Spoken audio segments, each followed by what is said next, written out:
ఈ కరీంనగర్ ఎగ్జాంపుల్ కరీంనగర్ ప్రభుత్వ ఆసుపత్రికే ప్రతి సంవత్సరము 30 నుంచి 40 కోట్ల రూపాయలు కేంద్ర ప్రభుత్వ నిధులు వస్తున్నాయి. 30 నుంచి 40 కోట్ల రూపాయలు వస్తున్నాయి. ఈ మధ్య ఏమైంది, రాష్ట్ర ప్రభుత్వాలు వాళ్ళు ఇవ్వాల్సిన మ్యాచింగ్ నడిస్తలేవు కాబట్టి కేంద్రం ఇచ్చినా కూడా ఆపాల్సి వస్తుంది. యూసీ ఇవ్వకుండా ఆపాల్సి వస్తుంది, యూటిలైజ్ సర్టిఫికేట్ ఇవ్వకుంటే ఆపాల్సి వస్తుంది. ఇది పాలసీ ఇది. కాబట్టి రాష్ట్ర ప్రభుత్వం వెంటనే సంబంధిత డాక్టర్లను వెంటనే రిక్రూట్ చేయాల్సిన అవసరం ఉంది, సిబ్బందిని రిక్రూట్ చేయాల్సిన అవసరం ఉంది. ఒక మంచి ఆలోచనతో మనం చేస్తున్నాం.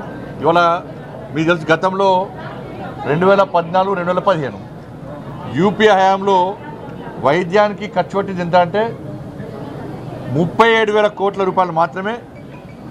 37,000 కోట్ల రూపాయల బడ్జెట్ మాత్రమే ఇలా వైద్యానికి అప్పటి ప్రభుత్వం కేటాయించింది. ఇలా నరేంద్ర మోడీ గారి ప్రభుత్వం వచ్చిన తర్వాత,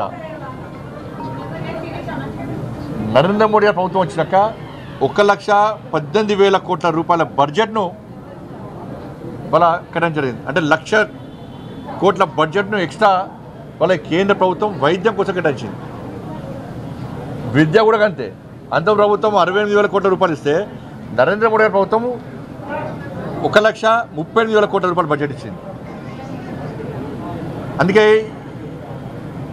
ఎన్హెచ్ఎం కింద అన్ని పిహెచ్సి సెంటర్లు కానీ, బస్తీ దవాఖానలు కానీ ఇవన్నీ కూడా కేంద్ర ప్రభుత్వమే, ఇవాళ కేంద్ర ప్రభుత్వ నిధుల ద్వారా మాత్రమే ఇవి నడుస్తున్నాయి. కానీ దురదృష్టవశాత్తు రాష్ట్ర ప్రభుత్వాలు ఆ నిధులను డైవర్ట్ చేయడం, కేంద్ర ప్రభుత్వం నిర్మాణం చేసినప్పుడు కూడా దాన్ని సరి అయిన విధంగా వినియోగించుకోకపోవడం. దీనికి కారణం ఏంటంటే ఎక్స్పర్ట్స్ లేకపోవడం. ఇవాళ నేను గతంలో మంచి ఎక్స్రే మిషన్ ఇచ్చాను నేను, కానీ ఎక్స్పర్ట్ లేడా ఆడ. ఆ ఎక్స్రే మిషన్ ఖరాబ్ అయిందని చెప్పి మళ్ళీ మూల పడేస్తారు నేను. వాళ్ళ నేను ఇంతకుముందు అంబులెన్స్ ఇచ్చిన, ఇక్కడికి వీళ్ళకు కాన్సన్ట్రేటర్స్ ఇచ్చిన, ఆక్సిజన్ మిషన్ ఇచ్చిన, బెడ్స్ ఇచ్చిన, వెంటిలేటర్లు ఇచ్చిన, అంబులెన్స్ ఇచ్చిన, ఐసీయూ ఫెసిలిటీ ఉన్న అంబులెన్స్ కూడా ఇచ్చిన.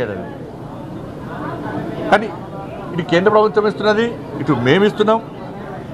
కాబట్టి ఇవన్నీ ఇచ్చినప్పుడు కూడా దాన్ని వినియోగించుకోవాల్సిన బాధ్యత ఉంది. కాబట్టి అందుకే ఇవాళ డాక్టర్లను ఇంకా పెంచాలని చెప్పి, అంతకుముందు ఎయిమ్స్ ఎన్ని ఉండే, అంతకుముందు